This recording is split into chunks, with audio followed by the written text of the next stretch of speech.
سلام تماشابینان گرامی، خلاصه خبرهای مهم 30 نوامبر تاجیکستان را از پایگاه خبری بامداد برایتان پیشکش میکنیم. شروع میکنیم از یک نگاه کوتاه به سرخط خبر مهم روز. در این برنامه از 8.5 تا 16 سال حکم زندان 8 شهروند تاجیک برای بندیتیسم. علاقه موبیلی و اینترنت در ولایت مختار کوهستان بدخشان تا حال برقرار نشده است. خواهرزاده سروزیر رسولزاده در ولایت سوغد منصب بلند گرفت. بازداشت باز یک رئیس جماعت برای زمین فروشی. روسیه برای ساختن 5 مکتب روسی در تاجیکستان حدود 150 میلیون دلار جدا کرده است. 3 دسته به لیگ یکم را خط گرفتند. هلاکت پیادهگرد 56 ساله با عیب راننده تاکسی آلوچه. در سنگوار یک زن مادر اوگایش را به دریای خنگاب تیله داده غرق کرده است. و اکنون تفصیلات خبرها. دادگاه ولایت مسکو 8 شهروند تاجیکستان را با جرم دست داشتن در یک سلسله جنایت‌های سنگین از جمله غارتگری، دزدی سلاح، عضویت در بند به مهلت از 8 سال و 6 ماه تا 16 سال محکوم به زندان کرده است. دادگاه این 8 نفر را بر اساس 6 بند 3 ماده 162، 209 و 226 کودکس جنایتی روسیه گناهکار شناخت. سرریاست تفتیشات ولایت مسکو اعضای این گروه جنایتی را بند قومی نامیده است. بنا به فرضیه تفتیشات این بند را ماه سپتامبر سال 2013 یک شهروند تاجیکستان تشکیل کرده به صف آن هموطنان خودش را جلب کرده است. گفته می شود که اعضای این بند اول در منطقه های گوناگون ولایت مسکو نفران سرپول را از بین صاحبکاران محلی معین کرده شبانه با مقصد تصرف مال و پول آنها به خانه‌هایشان حمله می‌کردند. آنها بر اساس راهنمایی عمل می‌کردند و تقریبا در همه ایالت‌ها می‌دانستند که جبر دیدگان پول زیاد دارند. آنها حمله‌های خود را شبانه انجام می‌دادند و قربانیانشان صاحبکاران بودند. در نتیجه از ماه سپتامبر سال 2013 تا ماه مارس سال 2014 نفران محکوم شده در هیئت بند در قلمرو نایه‌های رامینسکای و چیخ ولایت مسکو یک سلسله جنایت‌های وزنین و مشخصاً 4 حمله غارتگرانه با استفاده از سلاح به منزل‌های خصوصی را انجام داده، همچنین دست به دزدی سلاح آتشفشان زدند. گفته می‌شود در اطلاعیه‌ای که روز 30 نوامبر در پی انجام مرافعه اعضای این گروه بند تاجیک‌ها در سامانه سرریاست تفتیشات ولایت مسکو نشر شد. به حساب مفتشان در نتیجه اعمال جنایی اعضای این دسته به مبلغ بیش از 12 میلیون روبل پول و مال شهروندان غارت شده. 17 نفر از جمله یک کودک جبر دیده دانسته شدند. مواد پرونده 86 جلد را تشکیل داده است. ولی آن شهروند تاجیکستان که 8 سال پیش این بند را تشکیل کرد توانسته است از تفتیشات فرار کند. پرونده جنایتی رهبر این بند بعد بازداشتش علیحده بررسی خواهد شد. او فعلا تحت جستجو قرار داده شده است. حکم این 8 شهروند تاجیکستان هنوز قوه قانونی نگرفته است. آنها می توانند به دادگاه بالاتر از آن شکایت برند. نظر محکوم شده ها به حکم اعلان شده دسترس نیست. طبق توافق به دست آمده در مذاکرات روز 28 نوامبر با نمایندگان اعتراضگران می بایست ساعت 10 صبح 30 نوامبر به وقت تاجیکستان علاقه موبیلی و اینترنت در شهر خوروغ و اطراف آن برقرار کرده می شد. اما شماره زیاد زادگان ولایت مختار کوهستان بدخشان که در بیرون از ولایت قرار دارند میگویند علاقه موبیلی و اینترنت با خوروغ تا حال برقرار کرده نشده است و آنها نمیتوانند به نزدیکان خود زنگ زده از احوالشان باخبر شوند. به گفته همصحبتان پایگاه خبری بامداد اولو هم طوری که در روزهای اعتراضهای خوروغ در مرکز مأموری ولایت مختار کوهستان بدخشان در خوروغ و اطراف آن تنها آنهایی که سیم کارت افغانی یعنی از شرکت‌های موبیلی افغانستان همسایه را دارند به علاقه موبیلی و اینترنت دسترسی دارند. در روزهای ناآرامی‌ها خبرها و عکس و ویدیوها از خوروغ به بیرون نیز اساساً توسط همین سیم کارت‌های افغانی فرستاده میشد. در همین حال یک عضو کمیسیای 44 نهاد عبارت از 44 نفر که اعتراضگران برای مذاکرات با مقامات و نظارت اجرای طلب‌هایشان انتخاب کردند در صحبت تلفنی به سامانه پامیر اینفو گفته است که این کمیسیه علاقه مکان ستاد خود را معین کرده اعضایش به چند گروه کاری تقسیم شدند که باید اساساً 3 مسئله را پیگیری کنند. یکم برقرار کردن علاقه مبیلی و اینترنت در بدخشان. دوم شروع تحقیق مشترک قضیه مرگ گلبدین زیابکوف. سوم نشان دادن که دیگر ضرورت برای ادامه حفظ بلاک پست‌های سال 2018 تشکیل شده باقی نمانده است. دو عضو کمیسیای 44 به پامیر اینفو گفتند که اگر مقامات طلبهای آنها را اجرا نکنند یا وعده خلافی کنند، مردم باز به میدان برخواهند گشت. به اطلاع این سامانه که مسائل بدخشان را پیگیری میکند، به هیئت کمیسیای 44 از جمله نفران شناخته چون مظفر مبارک شایف، سابق داوطلب اشتراک در انتخابات پرزیدنتی تاجیکستان فراموز ارگاشف، رهبر انجمن حقوق شناسان پامیر منوچهر خالق نظرов، همچنین فعالان خرسند محمد شایف و بختاورشاه بختیاروف شامل شدند. یادآور میشویم روز 25 نوامبر در خاروق در پی کشته شدن دو ساکن دهه 17 نویه روشکله در یک عملیات نیروهای قدرتی اعتراضها سر زد که تا شام 28 نوامبر 4 روز دوام کرد. مردم به جوابگری کشیدن گناهکاران مرگ گلبدین زیابکوف و توتیشو امیرشایف از بین برداشتن بلاک پست ها و هم استعفای رئیس ولایت را طلب داشتند. شام 28 نوامبر در پی 10 ساعت مذاکرات نمایندگان اعتراضگران با مقامات، اهل میدان خانه به خانه پراکنده شدند. بنا به اطلاع دریافتی مقامات چند طلب اعتراضگران از جمله در مورد تحقیق سببهای کشتن دو ساکن تبدیم را پذیرفته، همان روز چند پاسگاه ها را در درون شهر خاروق برداشتند. محمود بابایف، خواهرزاده 40 ساله سروزیر تاجیکستان کوهر رسولزاده، سردار ریاست کمیته بی‌خطری آذوقه‌واری در ولایت سوخت تعیین شده است. یک منبع در این اداره به خبرگزاری روسی سپوتنیک تاجیکستان خبر داد که تعیین بابایف به این منصب با پیشنهاد حکومت ولایت سوخت و با فرمان فیض‌الله زاده محمد سعید عبیدالله رئیس کمیته بی‌خطری آذوقه‌واری نزد حکومت جمهوری تاجیکستان صورت گرفته است. روز پنجشنبه 25 نوامبر با اشتراک مسئولان کمیته جلسه برگزار شد. در آن محمود بابایف به عنوان سردار ریاست معرفی شد. گفته است منبع سپوتنیک. بعد رئیس نایب مشروع تعیین شدن اعظم علیزاده، وظیفه سردار ریاست ولایت کمیته بی‌خطری آذوقه‌واری در سوخت تقریبا 2 هفته باز خالی مانده بود. محمود بابایف تا کنون مدیر شعبه پژوهشگاه باغپروری و سبزوادکاری اکادمی علم‌های کشاورزی تاجیکستان در ولایت سوخت بود.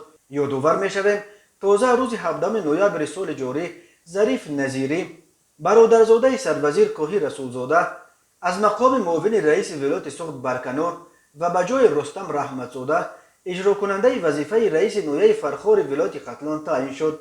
ظریف نظیری که 48 سال دارد و قبلا رئیس نایب باباجان غفورов هم بود، از ماه نوامبر سال 2020 در مقام معاون رئیس ولایت سوخت کار میکرد. کوهی رسولزاده که 61 سال دارد از ماه نوامبر سال 2013 سروزیر تاجیکستان است. کوهی رسولزاده 8 مارس سال 1961 در جماعت خستیورز نویه خوجند به دنیا آمده. سال 1982 دانشکده کشاورزی تاجیکستان را با اختصاص مهندس گیدروتکنیک ختم کرده است. او از سال 2000 تا 2006 وزیر آب و آبیاری تاجیکستان و سپس تا سال 2013 رئیس ولایت سوخت بود. تماشابینان عزیز، یادآور می‌شویم خلاصه مهمترین اخبار تاجیکستان را از پایگاه خبری بامداد تماشا دارید. برنامه را ادامه می‌دهیم. اگنسی مبارزه با کروپسی تاجیکستان خبر داد که تفتیش پیشکی پرونده سعدالله حسنزاده، رئیس همکنون سابق جماعت دهات نورین نویه یاوان را انجام داده بعد تصدیق فکر عیبدارکنی برای بررسی به دادگاه سپردند. حسنزاده بر اساس 2 ماده کودکس جنایتی تاجیکستان ماده 338 علاوه 1 قسم 2 بند و به غیر قانونی دادن قطعه زمین با سوء استفاده از منصب و ماده 247 قسم 4 بند به قلابی به مبلغ مخصوصا بزرگ عیبدار می شود. مرکز مطبوعاتی اگنسی مبارزه با کروپسی گفت حسنزاده سعدالله حسن در وظیفه رئیس جماعت دهات نورین نویه یاوان کار و فعالیت کرده. در دوره فعالیت کاریش با روی فریب به سوء استفاده باوری از شهروندان برای جدا کرده دادن قطعه زمین نزد ابلیگی به مساحت 0.29 هکتار در مجموع 26,000 سومانی طلب نموده گرفته به منفعت شخصیش صرف نموده است. برای همکنون سابق جماعت نورین برای قلابی همچون جزا جریمه به اندازه از 1460 تا 2190 نشانگنده برای حسابها و یا از 8 تا 12 سال زندان تهدید میکند. برای غیر قانونی دادن قطعه زمین به سعدالله حسنزاده جریمه به اندازه از 912 تا 1460 نشانگنده برای حسابها از 5 تا 8 سال زندان تهدید میکند. ولی تجربه سودی در تاجیکستان نشان میدهد که منصبداران برای زمین فروشی به دست افتاده در اکثر موردها با پرداخت جریمه از جوابگری خلاص میشوند. فروش قطعه‌های زمین برای ساختمان خانه استقامتی و یا انشاءات تجارتی در تاجیکستان به یکی از رشته‌های از همه فساد زده تبدیل یافته است.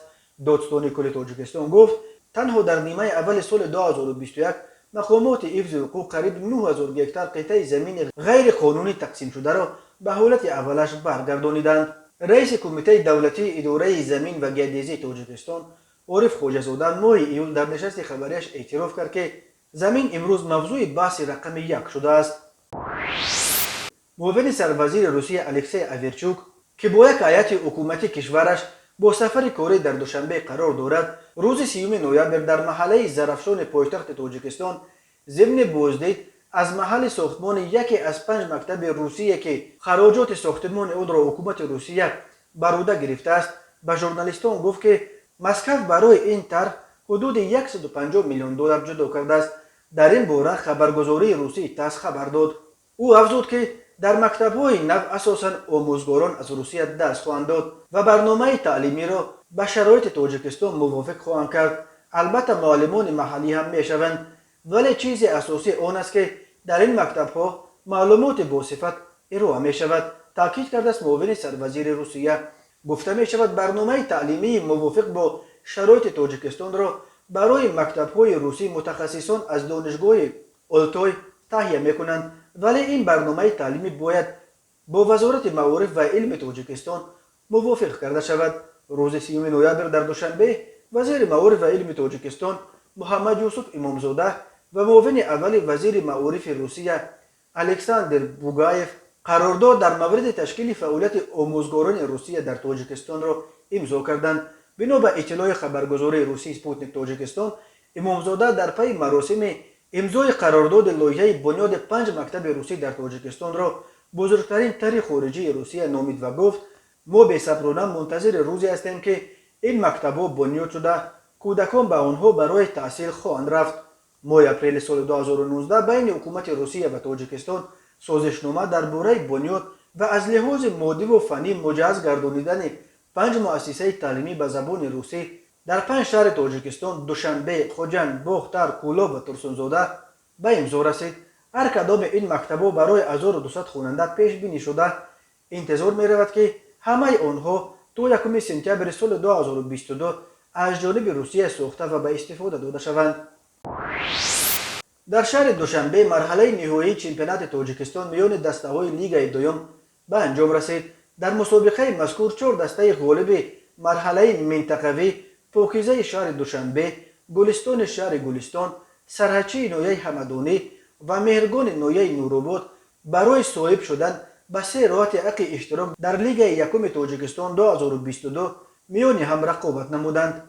طبق قرعه‌کشی جفت‌های بازی‌های نیم نهایی سازمان داده شدند. در بازی‌های نیم نهایی دسته‌های فوتبال گلستان با پاکیزه با حساب 5-4 و سرحچی با مهرگان با حساب 3-1 دست بالا شدند. در بازی برای جای سوم دسته پاکیزه با حساب 3-1 دسته فوتبال مهرگان را مغلوب نمود.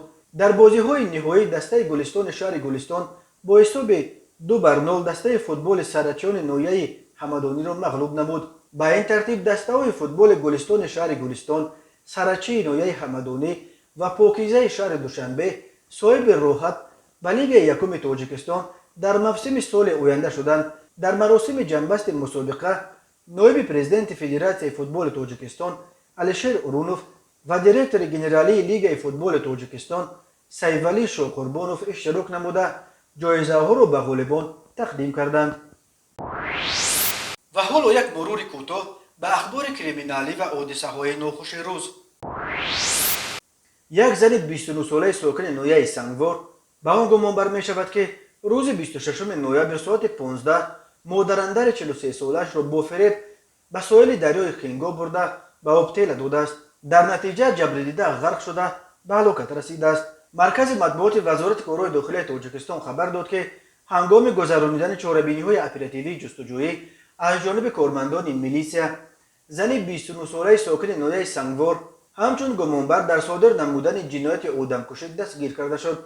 بنا به گزارش وزارت کارهای داخلی، این زن روز 26 نوامبر سال 2021 تخمینا ساعت 15:00 دقیقه از سبب مناقشه اویلوی مادراندرش زن 43 ساله ساکن ناحیه مذکور را با راه فریب به نزد ساحل دریای خنگا برده او را به داخل دریا تیل نموده است. در نتیجه جبر دیده غرق شده به هلاکت رسیده است. نسبت نام برده پرونده جنایتی با ماده 104 قسم 1 کودکس جنایتی جمهوری تاجیکستان آغاز کرده شده تفتیشات ادامه دارد. به دختراندر اکنون برای آدمکشی از 8 تا 15 سال زندان تهدید میکند. وقتهای آخر در تاجیکستان درباره کشتار یا قصد کشتار خویشاوندان نزدیک خبرهای زیاد به دست میرسند. تنها در ماه نوامبر وزارت کارهای داخلی تاجیکستان درباره 6 چنین جنایت سنگین خبر داد. در 3 مورد شفهران قصد جان زوجه‌هایشان را کرده، در یک مورد برعکس یک زن شوهرش را با تبر کشت. در یک مورد دیگر کلین خانواده خوشدامنش را با ضرب کرد به هلاکت رساند و در این مورد اخیر دختراندر مادر اوگایش را به دریا تیله داده با یک بی‌رحمی خاص از حیات محروم کرد. به شعبه وزارت کارهای داخلی در شهر نورک با عریضه زن 24 ساله ساکن شهر دوشنبه مراجعت نموده است که صحنه 28 نوامبر سال 2021 تخمینا ساعت 9:40 دقیقه جوان دختر 18 ساله ساکن شهر نورک با راه پنهانی از داخل خانه استقامتیش 2320 سومانی، یک عدد انگشترین طلایی و یک عدد تلفن موبیلی تمغه آیفون 8 را دزدیده از جای حادثه غیب شده است. ضرری رسانیده شده 6420 سومانی را تشکیل می‌دهد. از روی این حادثه ها تفتیشات ادامه دارد. مرکز مطبوعات سرایست کارهای داخلی شهر دوشنبه خبر داد که نیمه دوم روز 29 نوامبر راننده افت ماشین تمغه هوندای اکسنت رقم قید دولتیش 9496 ت05 حکیموف فریدون سال تولدش 1995 ساکن شهر ایسار هنگام حرکت از سمت کوچه سعدی شیروزی به سمت کوچه جبو رسولوف پایتخت با سبب بلند بودن سرعت حرکت از عهده اداره واسطه نقلیات نبرآمده پیادهگر قیوموف حسین قادرویچ سال تولدش 1965 را که توسط راه پیاده گذر از قسمت راست راه به طرف چپ میگذشت پخش نموده است. در نتیجه پیادهگرد 56 ساله جراحت‌های وزنی جسمانی برداشته در جای حادثه به هلاکت رسیده است. نظر خود راننده درباره سبب‌های صدمه دسترس نیست. عین حال نسبت به راننده حکیم فریدون بر اساس طلبات ماده 212 کودکس جنایتی جمهوری تاجیکستان با اتهام ویران کردن قاعده‌های حرکت در راه که سبب مرگ انسان شده است پرونده جنایتی آغاز کرده شد. راننده به حبس پیشکی گرفته شده است. چاره‌بینی‌های تفتیشاتی در چارچوب تحقیق این قضیه ادامه دارد. به فریدون حکیموف بر اساس قسم دوم ماده 212 همچون جزا از 3 تا 5 سال زندان تهدید می‌کند. همزمان مرکز مطبوعات وزارت کارهای داخلی تاجیکستان خبر داد که روز 29 نوامبر تخمینا ساعت 13:20 دقیقه راننده افت تمغه اوپل زفیره سراجزاده زوکر سال تولدش 1992 ساکن ناحیه حمدانی هنگام حرکت از شهر باختر به سمت شهر دوشنبه در حدود ناحیه خراسان از عهده اداره واسطه نقلیات نبرآمده خرسال بوتای و هنگامه سال تولدش 2016 ساکن دهه سربند را پخش نموده است. در نتیجه دخترچه 5 ساله جراحات گوناگون جسمانی برداشته هنگام به بیمارخانه دسترس نمودن در راه به هلاکت رسیده است. راههای تاجیکستان از لحاظ صدمه ها راههای خطرناک به شمار می روند. در عموم هر سال بر اثر صدمه ها در راههای جمهوری 100 نفر هلاک یا مجروح می شوند. از جمله سال 2020 بر اثر صدمه ها در راههای تاجیکستان 375 نفر به هلاکت رسیده بیش از 1200 نفر معیوب شدند. بنا به آخرین آمار رسمی در 9 ماه اول سال 2021 در 787 صدمه در راههای تاجیکستان 290 نفر هلاک و 869 نفر مجروح شدند. تماشابینان عزیز و گرامی، این بود مرور به خلاصه چند خبر مهم امروز تاجیکستان. خبر و گزارش های بیشتر از تاجیکستان و درباره تاجیکستان و اطراف آن را در سامانه پایگاه خبری بامداد در این نشانه پیگیری نمایید: www.bamdad.com. خوش باشید.